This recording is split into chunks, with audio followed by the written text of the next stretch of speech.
That's the thing అండి. హనుమంతరెడ్డి గారు, మీరు సింహం సింగల్గా వస్తుంది అని జగన్మోహన్ రెడ్డి గారు డైలాగ్ కదా, ఫేమస్ డైలాగ్. వైసీపీ నాయకులందరూ కూడా సింహం సింగల్ అంటారు. కానీ ఒక్క పవన్ కళ్యాణ్ ఓడించడానికి మీరు అక్కడ చాలా ఫోకస్ చేశారు. నాకున్న ఇన్ఫర్మేషన్ కూడా ఇది ఆరోపణ మాత్రమే కాదు, మా మీడియాకు వచ్చిన ఇన్ఫర్మేషన్ కూడా. అక్కడ మిథున్ రెడ్డి మొదటి నుంచి కూడా పకడ్బందీగా పవన్ కళ్యాణ్ ఓడించడానికి ఫోకస్ చేస్తున్నారు. ద్వారంపూడి చంద్రశేఖర్ రెడ్డి గతంలో చెప్పారు, మీరు పవన్ నువ్వు పెట్టాపురం కాదు, ఎక్కడి నుంచి పోటీ చేసినా ఓడించేస్తామని చెప్పేసి. ఒక పవన్ కళ్యాణ్ మీద అంత ఫోకస్ చేయడానికి గల కారణం ఏంటి? అంటే పవన్ కళ్యాణ్ని చట్టసభల్లో అసెంబ్లీ గేట్ తాకకుండా చేయడమే మీ ఉద్దేశమా? ఇప్పుడు ఆయన ఎవరి ఉద్దేశమే ఉన్నా ఆయన ఒక రాజకీయ నాయకుడు. అవును, సినిమా నటుడు రాజకీయాల్లోకి వచ్చాడు. రాజకీయాల్లోకి వచ్చిన తర్వాత వైఎస్ఆర్ కాంగ్రెస్ పార్టీ అధినేత జగన్మోహన్ రెడ్డి గారిని తొక్కేస్తా, పరికేస్తా, ఏకేస్తా, నాకు ప్రపంచవ్యాప్తంగా అభిమానులు ఉన్నారు, నేను ఇతర దేశాలకు కూడా పోయి నేను రాజకీయాలు చేస్తానని చెప్తా ఉంటాడు. కబుర్లు చెప్తా ఉంటాడు. అధపాతాళానికి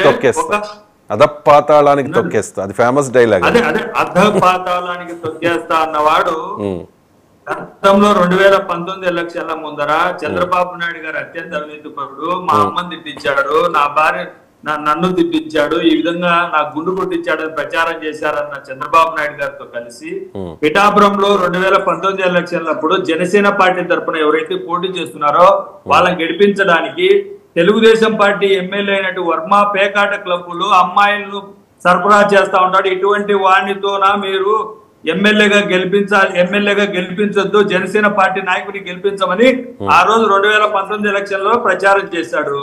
ఈ రోజు అదే వర్మ పేకాట క్లబ్బులు నడిపే వర్మ పని చేస్తే తప్ప గెలవలేని నీచ స్థితికి, దీనావస్థ స్థితికి పవన్ కళ్యాణ్ గారు చేరారు. ఇటువంటి వ్యక్తి వచ్చి జగన్మోహన్ రెడ్డి గారి మీద మాట్లాడతారు. మనం మాట్లాడేదానికి ఇందాక మేడం గారు ఏదో మాట్లాడుతూ అమెరికా నుంచి యుఎస్ఏ నుంచి మాట్లాడుతుంది. మా జగన్మోహన్ రెడ్డి గారి చేసి నిలబెట్టిన కార్యకర్త మీద గెలవలేని పవన్ కళ్యాణ్ జగన్మోహన్ రెడ్డి గారిని తొక్కేస్తా అంటే ప్రజలు నమ్మే పరిస్థితి లేదు. మీ యొక్క బలం ఏందో మీకే తెలియదు. మీ బలం ఏందో మీరు తెలుసుకొని ఎక్కడ పోటీ చేయాలా, ఏం చేసుకోవాలా, ఒక్క నియోజకవర్గంలో గెలవడానికే నానావస్థలు పడుతున్న పవన్ కళ్యాణ్ గారు 170 స్థానాల్లో పోటీ చేస్తాను, నేను తొక్కేస్తానని చెప్పి ప్రగల్భాలు పలకడం కాదు. తాను ఏదైతే మాట మాట్లాడాడో 2019 ఎలక్షన్లలో ఆ రోజు చంద్రబాబు నాయుడు గారు ముఖ్యమంత్రిగా ఉంటే ప్రతిపక్షంలో ఉన్న జగన్మోహన్ రెడ్డి గారిని ఈ రాష్ట్రానికి సీఎం కానియను శాసనం అన్న పవన్ కళ్యాణ్ గారిని భీమవరంలో కానీ గాజువాకలోని అక్కడ ఉండే ప్రజలు ఎమ్మెల్యేగా గెలవనీలే, అసెంబ్లీ గేటు ప్రజలు దాటనీలే. పిఠాపురంలో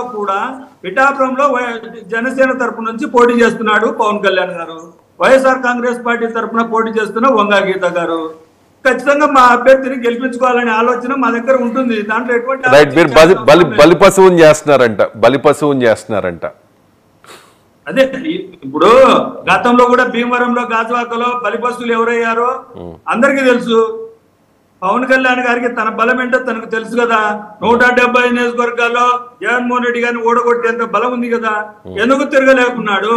ఎందుకు ప్రగల్భాలు పలుకుతా ఉన్నాడు? ఎందుకు టీవీల ముందుకు వచ్చి ఏ జగన్ నిన్ను తొక్కేస్తాను, ఎవర్రా జగన్, ఇలాంటి మాటలు మాట్లాడేటప్పుడు మనం ఎవరో తెలుసుకోవాలా.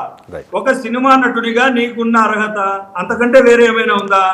సినిమా నటుడిగా తప్ప ఏమైనా అర్హత ఉందా? రైట్ అండి, ఆ సినిమా నటుడే